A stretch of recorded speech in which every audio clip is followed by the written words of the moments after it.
अपनी उम्र और पैसों पर कभी घमंड मत करना, क्योंकि जो चीजें गिनी जा सकें वो यकीनन खत्म हो जाती हैं। मेरी मंजिलें मेरे करीब है, इसका मुझे एहसास है। घमंड नहीं मुझे अपने इरादों पर, ये मेरी सोच और हौसले का विश्वास है। आधी जिंदगी गुजार दी हमने पढ़ते पढ़ते, और सीखा क्या?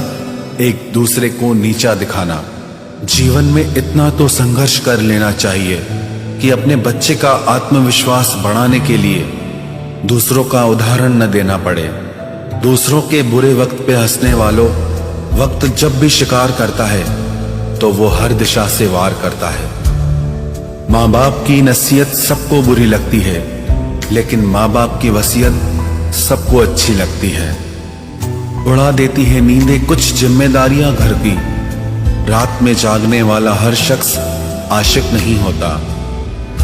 उम्मीद हमें कभी भी छोड़कर नहीं जाती, बस हम ही उसे छोड़ देते हैं। दुनिया के सबसे मुश्किल कामों में से एक है समझदारों को समझना।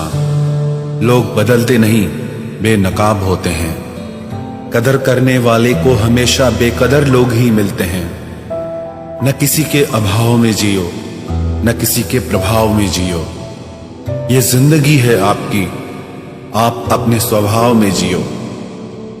अक्सर अकेलेपन से वही गुजरता है जो जिंदगी में सही फैसलों को चुनता है।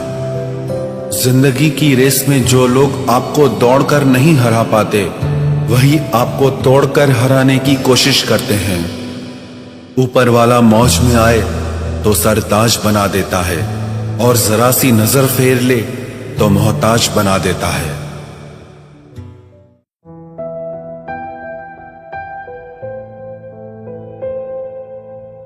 अपनी जिंदगी से कभी नाराज मत होना। क्या पता आप जैसी जिंदगी दूसरे लोगों का सपना हो।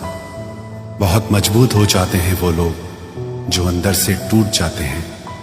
जिंदगी को इतनी सस्ती मत बनाओ कि 2 कौड़ी के लोग खेल कर चले जाएं। मैं जानता हूं कि मैं कुछ तो हूं, क्योंकि वो कोई भी चीज बेकार नहीं बनाता। परखता रहा उम्र भर ताकत दवाओं की, दंग रह गया देखकर ताकत दुआओं की। प्रभु कहते हैं तू सोने से पहले सबको माफ कर, मैं उठने से पहले तुझे माफ कर दूंगा। अकेले रहना अच्छा है बजाय उनके साथ रहने के जिन्हें तुम्हारी कद्र नहीं। जिंदगी एक ऐसी किताब है जिसके हजारों पन्ने अभी तक आपने नहीं पढ़े हैं। किसी ने क्या खूब लिखा है, मैं पसंद तो बहुत हूं सबको, पर जब उनको मेरी जरूरत होती है तब। कभी मैं अपने हाथों की लकीरों में ना उलझा, क्योंकि मुझे पता था कि किस्मत का लिखा भी बदला जा सकता है। दर दर भटक रही थी पर दर नहीं मिला। उस माँ के 4 बेटे हैं पर रहने को घर नहीं मिला।